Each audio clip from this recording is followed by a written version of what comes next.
importancia para la Unión Europea de los principios y valores recogidos en el artículo 2 del Tratado de la Unión Europea? Bueno, yo creo que esos valores son muy importantes para la identidad de Europa, ¿no? Son la identidad de Europa. Por diferentes razones internas y externas, ¿no? Internas porque al final como sociedades a lo largo de los siglos hemos descubierto que estos valores, principios, la democracia, ¿no? El Estado de Derecho, la dignidad humana, los derechos humanos, etcétera, la libertad, ¿no? Libertad de expresión, etcétera, ¿no? son claves para la coexistencia, la cohabitación, la convivencia, ¿no? En nuestras sociedades. Entonces hemos creado esa identidad con esos valores, esos principios. Pero bueno, la identidad se genera intrínsecamente a nivel pues interno, pero también se genera en relación a otros, ¿no? Y se puede decir que Europa quizás sea el sitio del mundo donde más se respetan esos valores, donde también pues, se entiende que otras sociedades deberían anhelar, abrazar esos valores también, y vemos que muchas de las relaciones internacionales hay todo un debate sobre si esos valores son universales o no, hasta qué punto son universales, y la visión europea es que son universales, y que incluso en acuerdos de libre comercio, de inversiones, pues deberían estar recogidos, y que otras sociedades pues también los incorporen en la medida de lo posible, ¿no? Entonces yo creo que forman parte de nuestra identidad y por lo tanto casi son inseparables de la Unión Europea y del sentir europeo. ¿Cómo se pueden reforzar estos principios y valores? Creo que tenemos incluso internamente grandes desafíos producidos por ciertas desigualdades materiales, económicas, que ha generado pues, la globalización y bueno, pues quizás un periodo donde se ha pensado que el mercado podía solucionar los problemas a través de la competencia, y que ha generado ganadores y perdedores, y que mucha gente se siente perdedora, y que muchos de sus derechos y su voz en la toma de decisiones, en el proceso democrático, no está representada. Y ahí yo creo que hay que hacer un gran esfuerzo de mayor inclusión, quizás de mayor redistribución, antes y después de impuestos. Yo creo que ahí está también todo el tema de la brecha mundo urbano, mundo rural, donde mucha gente en el mundo rural tiene esa sensación justamente de no verse representada. Lógicamente también, pues, incluso en Europa, pues, hay bolsas de ciudadanos, de trabajadores que no tienen cubiertos esos derechos básicos, fundamentales, por la explotación, por el mercado negro, por el tráfico, ¿no? Entonces, bueno, pues yo creo que ahí hay que hacer más esfuerzos en ese sentido también.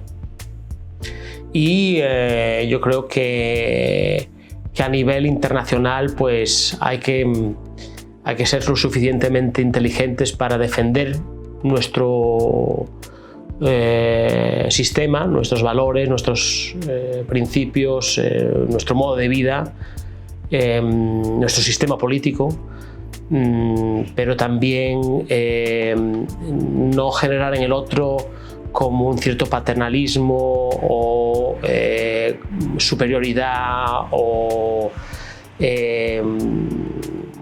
una manera de decirle al otro que tiene que ser como nosotros. Y yo creo que en un contexto donde las fuerzas de poder están cambiando, donde Occidente tiene menos poder que antes, donde hay otros estados más autoritarios, y que al final, pues, donde los derechos que nosotros consideramos universales no están tan respetados, pues tenemos que buscar vías en las que podamos generar un contexto donde esos derechos puedan ser respetados sin buscar la confrontación, yo creo, y la imposición bueno, pues la arrogancia también de pensar que nosotros le tenemos que decir a otros cómo tienen que organizarse, ¿no?, como sociedad. Y es un baile difícil, un equilibrio difícil, donde Europa pues tiene que ser lo suficientemente inteligente para entender el otro, pero ser firme también en sus principios y valores. ¿Cuál es la expresión económica y financiera del principio de solidaridad europea y cómo se puede reforzar? Interesante ver que, bueno, pues España, cuando entró durante la época de Felipe González, ha sido uno de los países que dejó claro que si hay un mercado único de libre circulación de bienes, servicios, capitales y personas, eso pueda generar ganadores y perdedores. Los países más industrializados, más avanzados, más desarrollados partían con ventaja y por lo tanto ya se empezó a hablar de los fondos estructurales, los fondos de cohesión, y yo creo que ese es el mejor reflejo, ¿no?, de esa solidaridad a nivel material, económico, ¿no? Hay muchas otras que pueden ser menos tangibles, ¿no?, más intangibles, como, bueno, toda la socialización que hay en cuanto a, bueno, mejores prácticas en la gobernanza, en las administraciones públicas, en la educación, ¿no? Al final, pues el reunirse y buscar, bueno, pues maneras de organizarse mejores, tanto a nivel nacional como europeo, pues es útil también esa solidaridad, ¿no? De ver que si le va bien al vecino te va a ir bien a ti, ¿no? Pero la más tangible que seguramente sea el presupuesto europeo, ¿no?, que al final pues es un fondo de todos los Estados miembros que se distribuyen dinero pues a las regiones más necesitadas para que haya una convergencia, o sea, el principio también de convergencia. Ahora últimamente hemos tenido también el EU Next Generation, el fondo de recuperación y de transformación de la Unión Europea, que se decidió como respuesta a la pandemia, y eso también lógicamente ahora mismo pues en sus cantidades, que estamos hablando ya de 800.000 millones, pues es una viva expresión, ¿no?, material de esa solidaridad, ¿no? Aparte de temas muy importantes, recientes también, como por ejemplo, ¿no?, la compra conjunta de vacunas, donde pues se decidió desde el principio que era mejor comprar las vacunas como unidad, como unión, y que pues se distribuyesen de una manera proporcional, solidaria, y que no hubiese grandes diferencias entre países, y dentro de los países también que eso se hiciese a través de el sistema público, para que no hubiese tampoco esa tensión de que a lo mejor el que más dinero tuviese pudiese llegar a las vacunas antes. Creo que quizás es la más viva expresión de esa solidaridad en un momento donde estaba en juego la salud de la población. ¿Es el Next Generation EU un salto en la solidaridad europea? Yo creo que sí.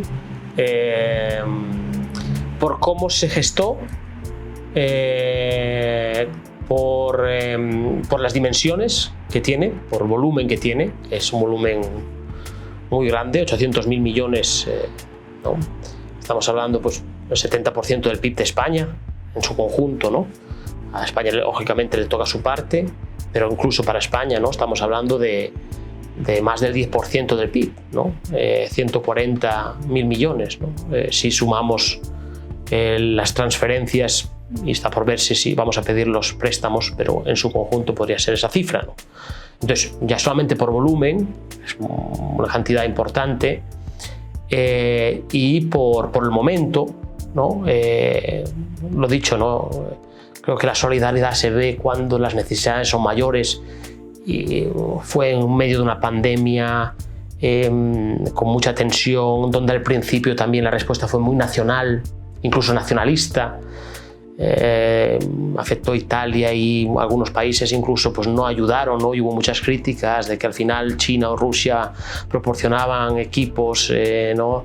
de protección o mascarillas, etcétera, ¿no? O sea que la reacción fue de cada uno de supervivencia propia, pero después creo que una vez que ya se empezó a ver la magnitud de la situación y a fraguar la respuesta a la misma, creo que ahí salió pues, todo el instinto de solidaridad de la Unión, ¿no?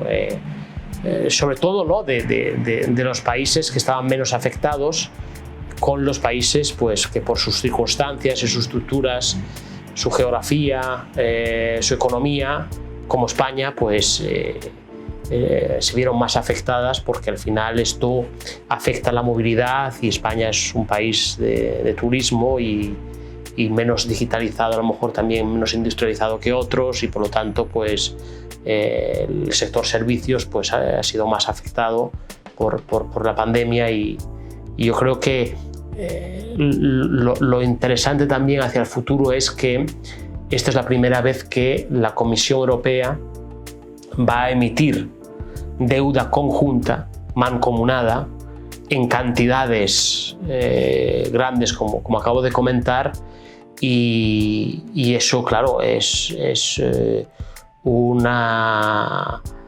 afirmación de ese partenariado, de esa unión mucho mayor. ¿Cómo superar las barreras que aún existen en la libre circulación de servicios? No es fácil, porque los servicios al final pues,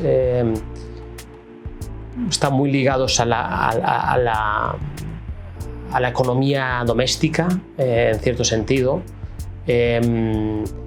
Los servicios son ahora mismo pues, representan mucho del PIB nacional. Entonces, bueno, pues estamos hablando ya de liberalizar la economía plenamente.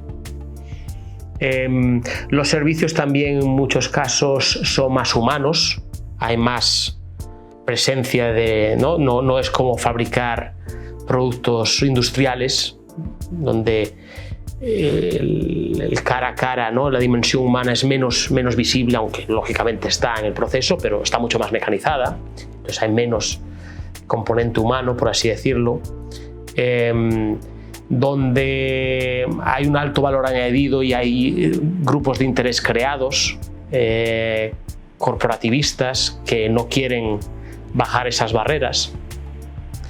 Pero yo creo que no queda otro remedio que impulsar esa liberalización, porque la economía de escala ahora mismo en la era de la revolución digital es clara, y Europa está viendo que tiene un déficit respecto a Estados Unidos y China, porque aunque tiene un mercado único importante, grande, de consumo, con un gran valor y poder adquisitivo, pero no consigue las economías de escala en muchos ámbitos por las barreras en el sector servicios. Y el mundo digital, de las plataformas digitales, los Googles, Microsoft, Apples de turno lo demuestran, ¿no? Donde Europa pues carece de ese tipo de empresas, ¿no? Entonces, bueno, ahora hay todo un paquete de regulación para ese mercado digital, y yo creo que hay que hacer todo un ejercicio de pedagogía a nivel interno para explicar a la gente por qué esto puede beneficiar, pero también yo creo que no se puede insistir solamente en que esto tiene que ser liberalización e impulsar más competencia y que el mercado va a generar más beneficios, sino que también hay que ver también todo el lado de quién gana, quién pierde en este proceso, y buscar maneras de no solo compensar, pero incluso empoderar, ¿no?